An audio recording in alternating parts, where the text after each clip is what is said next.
UP को crime free state बनाने के लिए गृह विभाग ने एक पूरी योजना तैयार की है। अगले 6 महीने, 2 साल, 5 साल तक के लक्ष्य बना लिए हैं कि कितने लोगों को जघन्य अपराधों में मृत्यु दंड दिलवाना है, कितनों को उम्र कैद और कितनों को 10 साल से ज्यादा की सजा।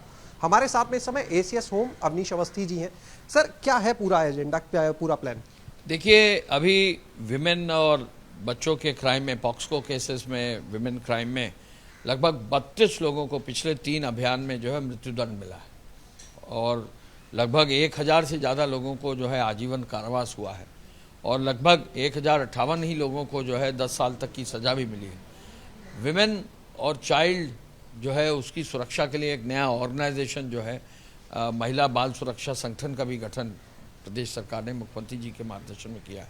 इन सब चीज़ों पर बहुत प्रभावी कार्रवाई करी जा रही है और इसी के क्रम में आगे 100 दिन में प्रोसिक्यूशन को मजबूत करते हुए टेक्नोलॉजी का इस्तेमाल करके ई प्रोसिक्यूशन के पोर्टल से हमारे जितने डीजीसीज एडीजीसीज हैं, जो हमारे जॉइंट डायरेक्टर्स और स्पेशल प्रोसिक्यूटिंग ऑफिसर्स हैं, इनको अभी प्रभावी रूप से निर्देश दिया गया, वीसी करके मुख्यमंत्री जी का निर्देश दिया है कि हर जिले में संबंधित न्यायालयों से, माननीय डिस्ट्रिक्ट जज से समन्वय स्थापित करके बहुत प्रभावी और अच्छा दंड ऐसे लोगों पर दिलवाएं जिन लोगों ने इस तरह के जघन्य अपराध किए। लड़की 6 साल की लड़की के साथ घटना हुई है। ये अपराध ऐसा है कि क्षम्य नहीं होना चाहिए। तो किसी भी सभ्य समाज में इस तरह के अपराध पर ज़ीरो टॉलरेंस होना चाहिए। इसी कड़ी में जो है विभिन्न लक्ष्य रखे गए हैं। हर जिले में ये कहा गया है कि 10 बड़े अपराधों में, इस तरह के विमेन एंड चाइल्ड में 1 महीने के अंदर सज़ा जरूर दिलाएं और इसके लिए पुलिस को और प्रोसिक्यूशन विंग को एक्टिव किया गया कि ये उनकी जिम्मेदारी होगी कि माननीय न्यायालयों के समक्ष साक्ष्य ऐसा प्रस्तुत करें कि न्यायालय का जो है निर्णय इन सबों के खिलाफ आए। सर, प्रदेश में एक फॉरेंसिक साइंस इंस्टीट्यूट की भी कार्रवाई चल रही है। आपने अभी हाल में समीक्षा भी की थी। क्या स्थिति है और कितना अहम भूमिका वो निभाएगा क्राइम फ्री स्टेट बनाने में? देखिए, क्राइम का एक सबसे महत्वपूर्ण पहलू होता है फॉरेंसिक साइंस। ये साइंटिफिक एविडेंस कलेक्ट करके ब्लड सैंपल्स हो, बॉडी के सैंपल्स हो, बॉडी पार्ट्स के सैंपल्स हो, इसके अलावा मौके पर कहीं आग लगा दी है तो उसमें क्या चीज़ का इस्तेमाल किया गया है, इस तरह की बहुत सारी चीज़ें जो फॉरेंसिक के एरिया से रिलेटेड हैं।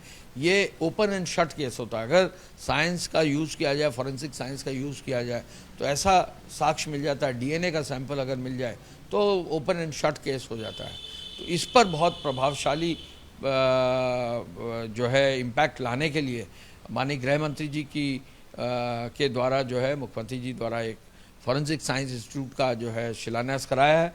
उसका 10-15% भवन का काम भी शुरू हो गया है। अभी कल परसों उसके पद भी सब सैंक्शन हो गए। 132 पद सैंक्शन हुए हैं।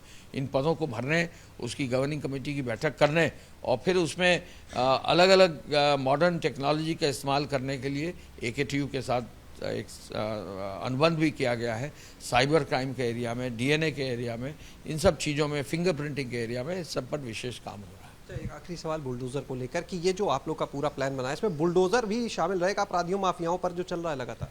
देखिए, उत्तर प्रदेश से ही ये शुरू किया गया है। लगभग 2068 करोड़ रुपए की वैल्यू की संपत्ति गैंगस्टर एक्ट में जिला मजिस्ट्रेट और एसपीज ने कुर्क की है और जहाँ भी अवैध संपत्ति है और उस अवैध संपत्ति पर अवैध निर्माण है तो उस पर तो ज़ीरो टॉलरेंस रहा है। प्रयागराज में, लखनऊ में, बनारस में, मेरठ में, गोरखपुर में, हर तरफ, हर जनपद में जो है जहाँ भी अवैध संपत्ति और अवैध निर्माण है उस पर कार्रवाई हुई। सो कॉल्ड जो बुलडोज़र है अवैध निर्माण को तोड़ने के लिए रहा है। लखनऊ में ही जो है एक अवैध निर्माण ऐसा था जिसमें माननीय न्यायालय ने पॉइंट आउट किया कि एसआई मॉन्यूमेंट के 200 मीटर के अंदर कैसे ये इतनी बड़ी जो है मल्टी स्टोरी बिल्डिंग बन गई, उसको तोड़ा गया और इसमें सख्ती की गई और जो अधिकारियों ने जिस तरह की लापरवाही की उन पर भी प्रभावशाली कार्रवाई की गई। पहले और आज में कितना बदलाव देखते हैं जो कार्रवाई आप लोग की चल रही है अवैध निर्माण के खिलाफ? फर्क पड़ा है। ज़ीरो टॉलरेंस की पॉलिसी में बहुत सारे क्रिमिनल्स जेल गए हैं और आगे भी जाते रहेंगे और ये तब तक जाते रहेंगे जब तक कि हम पूरे प्रदेश को क्राइम फ्री न कर लें। घटनाएं होती हैं, घटनाओं पर आगे इन्वेस्टिगेशन करके कार्रवाई तो करना है, लेकिन घटना न हो इसके लिए सभी क्रिमिनल्स पर बहुत प्रभावशाली कार्रवाई करने की आवश्यकता है। बहुत बहुत शुक्रिया बात करने के लिए। तो एसीएस होम ने साफ कहा कि अपराध होते हैं तो अपराधियों पर कड़ी से कड़ी कार्रवाई भी होगी, जिससे भविष्य में इस तरह के अपराध करने की कोई हिम्मत भी ना कर पाए। और आगे इस कड़ी में तकनीक का किस तरह से इस्तेमाल कर सकते हैं उस दिशा में भी एक पूरा प्लान तैयार किया गया। साथ ही सभी जिलों के अधिकारियों को भी निर्देश दिए कि जो जघन्य अपराध में शामिल लोग हैं या बड़े अपराधी, उनकी एक सूची बनाएं और सबके खिलाफ तगड़ी पैरवी करके कार्रवाई करवाएं। कैमरा सहयोगी वीरेंद्र के साथ शैलेश अरोरा, एबीपी गंगा, लखनऊ।